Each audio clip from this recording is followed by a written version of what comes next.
Mbah saya itu terkenal wali, yang bapaknya bapak. Itu kalau kesini nyifati Badullah pun satu.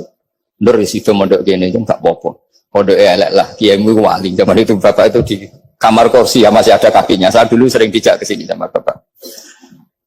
Jadi mbah saya itu terkenal wali dulu. Jadi mbah saya itu tirakat terus sampai kapundhut itu poso terus. Kebetulan cucunya agak niru. Saya tidak niru itu karena itu Gus Zaki. Memang disuruh tidak niru. Kata mbah saya kira usah tirakat, terus tak tirakat ya. Gitu. Jadi saya bangun juga gitu. Kok haram tirakat, tak tirakat ya. Saya senang sekali. Tapi tua-tua kok mikir putu. Nah, terus tirakat itu putuku sopo. Jadi mulai jadi kiai betul Mas Nadif saya ini sudah mulai mikir putu. Karena saya ini termasuk orang yang kecelok alim yang nggak banyak orang menghormati karena sudah diramal sama mbah-mbah. Di dulu mbah saya Mbah Nur Sam itu kakak saya itu SMP SMA, kakak saya yang kedua juga SMP SMA. Mbah saya itu Mbah Nur Sam itu yang nganterkan bapak ketika mondok sini itu, yang ikrar karo Badullah wali Mbah Nur Sam, ahli tirakat, ahli puasa. Itu bilang, Nur, anak sing iki aja pondok, aja sekolah no. Sumben sing ngalim ku anak sing iki. Ketika saya hampir tamat SD sama mbah saya Tuban, mbah saya Narukan juga di Sabdo begitu. Singkat cerita sama mondok sarang. Mondok sarang pertama langsung dikenal Mbah Mun, wong anak kiai jadi langsung dikenal. Didoni macam-macam terus jadi wong alim juga ada yang ngelem. Biasa aja untuk dongane wong sepuh. Ya sebenarnya agak kecewa ya, saya inginnya kan dianggap prestasi gitu, ternyata dianggap doanya orang-orang sepuh. Ya makanya kula niki mriki ya rodok ya syukurlah sama Bang Mutamakin sama semuanya karena tadi kenapa saya harus cerita ini. Quran sendiri mengakui bahwa orang soleh itu diantara aturannya adalah dzurriyyatam ba'duha min ba'd. Meskipun Allah bisa bikin orang soleh dari mana saja, tapi yang legitimit itu memang dzurriyyatam ba'duha min ba'd. Dan kata dzurriyah itu tasmalu auladal inas, kata Ibnu Hajar al-Asqalani, memasukkan turunan yang dari ibu. Meskipun tentu secara wali nikah atau secara disiplin nasab dari ibu itu tidak ngefek. Tapi dari segi fa'innal irqadassas, bahwa sistem tubuh kita itu tetap ada gen dari seorang apa? Ibu. Sehingga banyak ulama tafsir mengatakan dzurriyyah itu tasmalu auladal inas. Dzurriyyah itu memasukkan turunan dari apa? Ibu. Bapak saya itu nasabnya nasab wali. Jadi mbah-mbahnya itu suka tirakat, suka. Ibu itu nasab kiai. Jadi kalau bapak wiridan itu, kalau istiqomah itu disalahkan sama keluarga ibu. Istiqomah itu salah. Karena ijabu malam yajib, mewajibkan sesuatu yang tidak wajib. Itu masalah secara ilmiah. Bangun itu sering kritik, kalau ada pondok kok wajib puasa, wajib merawat itu sering kritik. Itu secara fikih bahaya. Ijabu malam yajib, mewajibkan sesuatu yang tidak wajib. Dan itu kriminal dalam bab fikih. Betul itu, sama cari di Sulam Taufik. Babnya itu ngeri, ijabu malam yajib itu tidak dihitung minal kabair. Dicari sendiri itu di bab Sulam Taufik, tidak perlu saya sebut, itu parah betul malah cara menvonis Abdullah bin Husain bin Thohir di Sulam Taufik. Ijabu malam yajib. Tapi pondok-pondok yang tirakat tidak kurang dalih. Niki boten majibaken, melatih. Boten majibaken tapi napa? Nah, silsilah dari keluarga ibu itu suka ilmu. Sehingga Abdullah bin Mas'ud itu tiap hari itu mensweeping orang yang sering duha. Kalau ada orang duha istiqomah itu disweeping. Awas, harus seminggu sekali, nggak boleh tiap hari. Masa sholat fardu kamu saingi sholat duha? Nggak boleh, fardu tersaingi. Itu Abdul masyhur, sama cari di Al-Hunyah.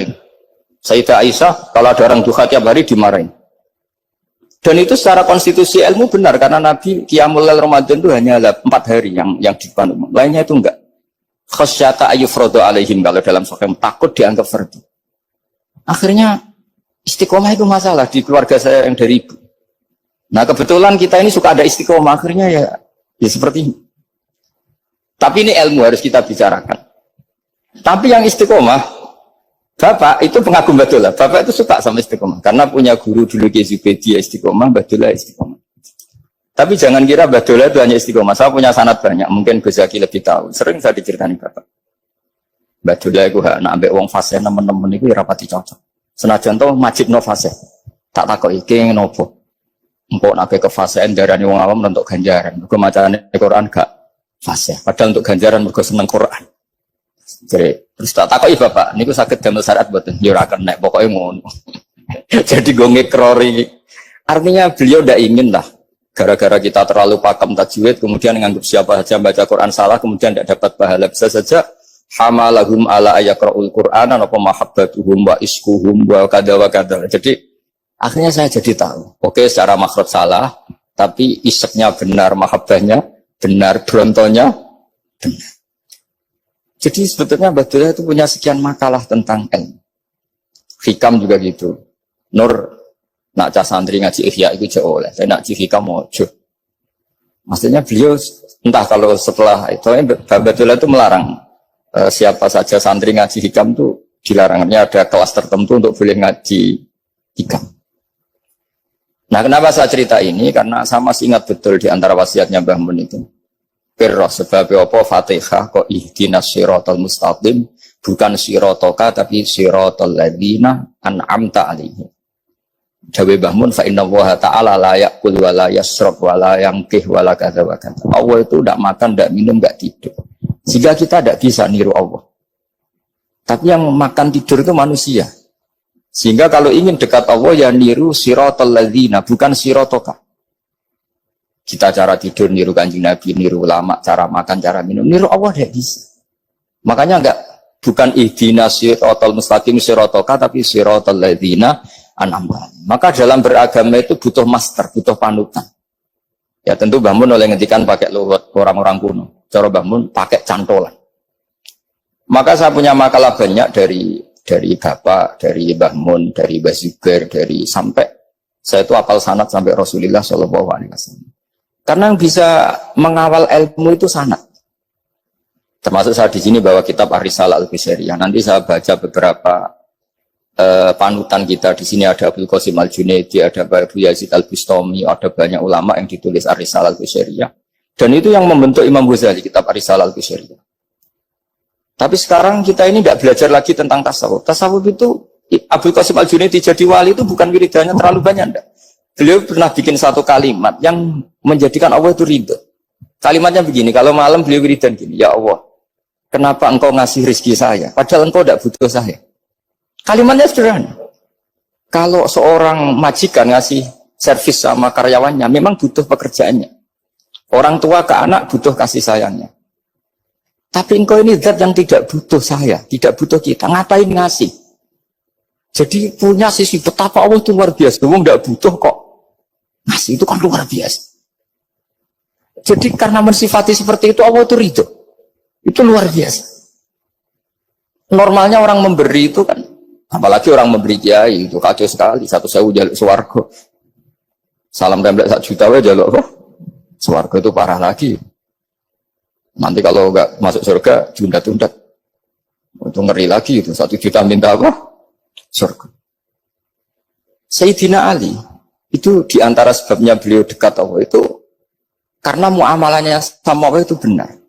Di antara muamalah itu yang diriwayatkan di kitab Ar-Risalah Al-Qushairiyah adalah masyhur. Kafani izzan antakuna li rabban wa kafani fakhran an akuna laka abdan. Tiap malam ya beritanya itu, ya Allah, saya sungguh sangat mulia karena engkau yang jadi Tuhan.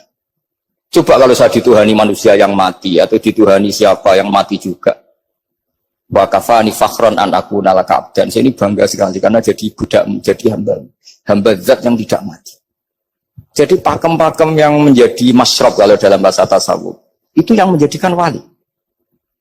Sehingga yang dikatakan ibadah itu apa? Ma'rifatullah. Mengenali Allah secara benar. Jadi jangan kira wali-wali dulu terus terlalu istiqomah, ada juga. Mereka punya pakem yang menjadikan Allah itu ridho. Saya beri contoh nih di sini banyak makalah nanti saya beberapa baca tabarruk. Banyak riwayat dari orang-orang sufi. Nabi Ibrahim itu pernah ketemu orang Majusi. Beliau terkenal sakhok, terkenal sakhian. Ketika ketemu orang Majusi, ya Ibrahim saya ini sehari saja ngasih makan saya. Kamu kan tukang ngasih makan orang.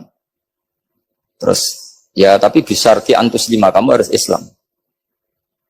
Sebagainya Nabi Ibrahim adalah kalau saya menolong dia berarti nolong orang kafir. Setelah orang itu lewat berlalu karena Nabi Ibrahim gak mau hormat, Allah memberi wahyu ke Nabi Ibrahim. Kenapa ya Ibrahim tidak kamu terima 1 hari, kamu kasih makan 1 hari? Ya karena dia majusi. Kata Allah, dia umurnya berapa? 60 tahun. Tanyakan, pernah kelaparan kan hanya hari ini? Iya ya Allah. 60 tahun dia kafir tak kasih makan. Minta kamu sehari aja kok gak boleh. Akhirnya Nabi Ibrahim dipanggil orang majusi, dikejar dipanggil. Ayo tak kasih makan 1 hari. Kok kamu sekarang jadi baik? Habis ditegur Tuhan. Terus kata, ahakada yu'amiluni. Apa seperti itu Tuhanmu mengu'alamalai saya? Ya na'am. Akhirnya Islam orang majusi. Jadi itu lagi-lagi ilmu. Jadi yang dikatakan ilmu itu satu teori atau kalimat atau apa saja yang menjadikan kita ini pakem. Meskipun pakem itu kadang sulit diterima orang-orang khusyuk. Orang khusyuk itu ya nyun sewu ada sisi nakalnya. Makanya Mbah Mun sering kayak jargon masyhur. Ziyada khusyuan, ziyada jahlan, tambah khusyuk tambah bodoh.